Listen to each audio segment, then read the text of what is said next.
Hey guys, what's up? CG Stuff here. Let's today start by looking at this animation. All right. In case you didn't guess today by looking at the title, today we're gonna talk about reference, specifically whether you should use reference or not.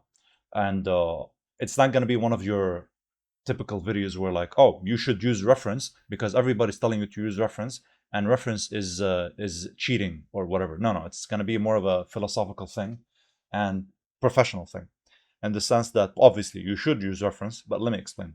See, I just animated this thing very fast, intentionally, without using reference. Why is that? Just to showcase that I have no idea how, well, if I go to the gym, I'm not going to be aware of the dumbbells that I'm carrying because it's like breathing. You know what I mean? Most non-animators, when they're walking, when they're going to the gym, they don't know that. Let's assume a non-animator went and started animating. He's going to be not aware of his motion at first. So right now, you can see that the timing is off. The I don't even know if this moves like I'm not going to know this information unless I'm looking at reference. Fine. Right now we established that without any reference, my animation is going to be bad. My timing is off. All right. The idea is that why am I showing you this? Because a lot of beginner animators, they have this notion that if they use reference, it's cheating. Okay. Cheating in the sense that they want to have this achievement that they animated something perfectly without the use of reference. It's like as if they have a visual library and a photographic memory, and they can get something from their imagination, not necessarily photographic memory. And I'm like, you know what? I'm with you on that. But the idea is that the fact that you're getting something from your imagination, it must have come from somewhere. So if I indulge the notion that what they say is true in the sense that reference is cheating, which let's say I agree with, which I don't, is that let's say, and by the way, they think that reference is just using videos and video footage basically, and images. All right, so let's go with that notion. And the idea, and whenever let's say they want to animate like a bodybuilder, they only have to go imagine what a bodybuilder would do, and they only have to go act out what a bodybuilder would do. There's no need for like video to see like, oh, it's going to be like this and like this and like this and different angles. So at this point, there's a fallacy. The fact that you're imagining what a bodybuilder would do means that you already saw a bodybuilder. If you want to act out what a bodybuilder would do, you already know what bodybuilding is, which means that you already have a reference. It's as simple as that.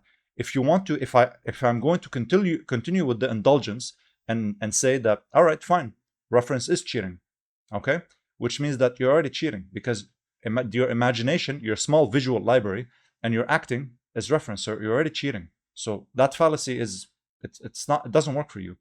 Anywho, the idea is that, let me continue. Just let me just show this this website. All right, this website is called animal.to. Okay, uh, it's basically an animation sharing platform where you can share your animation, your work in progress, so that other people can comment, etc.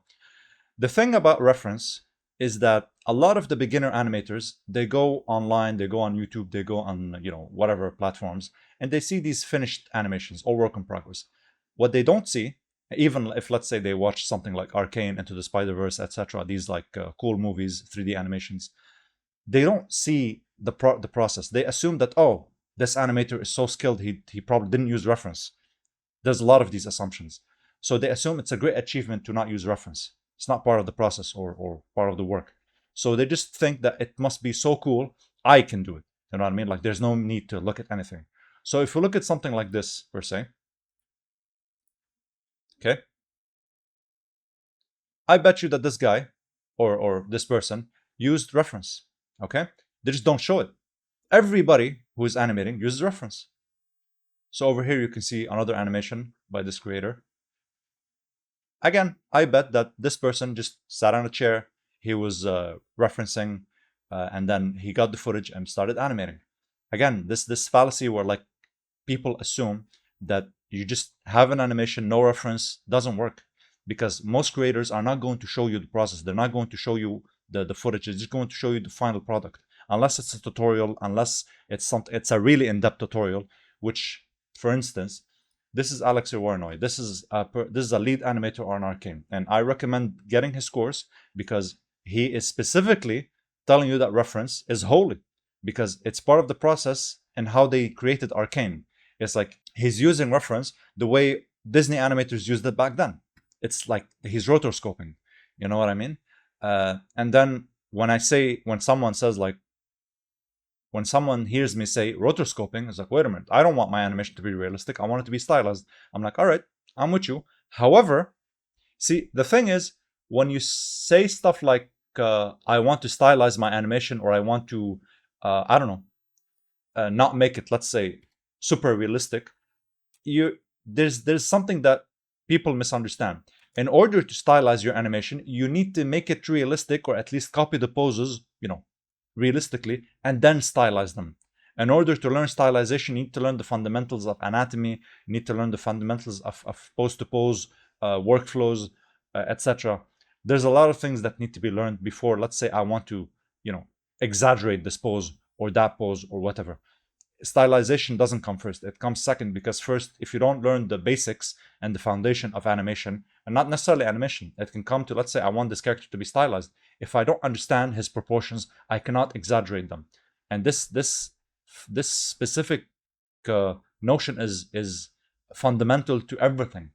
You know what I mean? Even in cartoons, you see like Dexter's Laboratory, Powerpuff Girls, you see that their proportions are stylized. They're not necessarily realistic, but that's because the creator, the animator, already understood realistic proportions. And this is the fallacy that beginners fall into. They just want to stylize off the bat. Let's look at this animation, this creator. No, actually, there we go. So you can see that this animation is great. It's amazing by this creator. Like it's a work in progress, I'm guessing. But the idea, it's because he's using reference. You can see it's pretty cool that he's showing us the process, and he's just copying the reference and then he's polishing over it. Let's show another one. Yeah, there you go. There's the raw footage, some gymnastics, some parkour stuff, and then let's jump over. Yeah, pretty much this is it. Just understanding timing, maybe exaggerate, and potentially he's retiming the stuff. But the idea that the takeaway from all of this basically is that reference isn't something to be used as a bonus. It is mandatory, literally mandatory, for animation work. In the sense that if I were to make a movie, a video game, whatever, I have to have your reference. It's not something that, oh, you know what, maybe I should use it. It's going to make my animation work easier. No, it has to be there to get a polished feel for my animation. And this is the thing that people misunderstand. Like, for instance, look at this article on 80 level. This is how they use animations for the Spider-Verse and Arcane.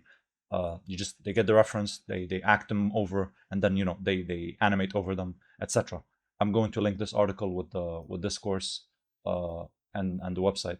But generally, I hope that the takeaway from all of this is that hopefully in the future, if any beginner is watching this, they need to understand that reference is essential for animation growth. It's as simple as that, because ultimately another thing when it comes to reference, it's not just simply like, oh, I take my footage, film myself, get a reference online or whatever, and then I just copy it or next to it, whatever, because the idea, maybe animators think that, oh, if I copy the reference, I'm not a good animator. No, that's how you become an animator. It's as simple as that, because you are copying life. An animator is supposed to mimic life. It's very simple. Another thing that reference is also teaching us, part of the animator's growth, is how to extrapolate the key poses. How are you going to know where the key poses are? Like, for instance, if I'm here, I understand that, this is the key pose. When he reaches the apex, this is the key pose. And when he reaches the down pose, basically, this is a key pose, another key. Here's the thing. I'm going to start guessing by just looking at nothing.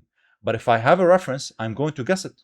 You know what I mean? If he was like throwing the dumbbell, oh, okay, cool. I'm going to stylize this pose and I'm going to stretch out the arm, because right now I got the realistic pose, and now I'm going to stylize the hand. You know what I mean? Ultimately, I can't do this without reference. I have to start looking at it so I can get the timing, retime it later, etc. But without reference, I'm just working at 20%, maybe 30% capacity. You know what I mean? I just wanted to talk about this because this is a very touchy subject for me. I hope that it benefited everyone who's watching, and if it did, please subscribe and please hit that like button. And yeah, thank you for watching.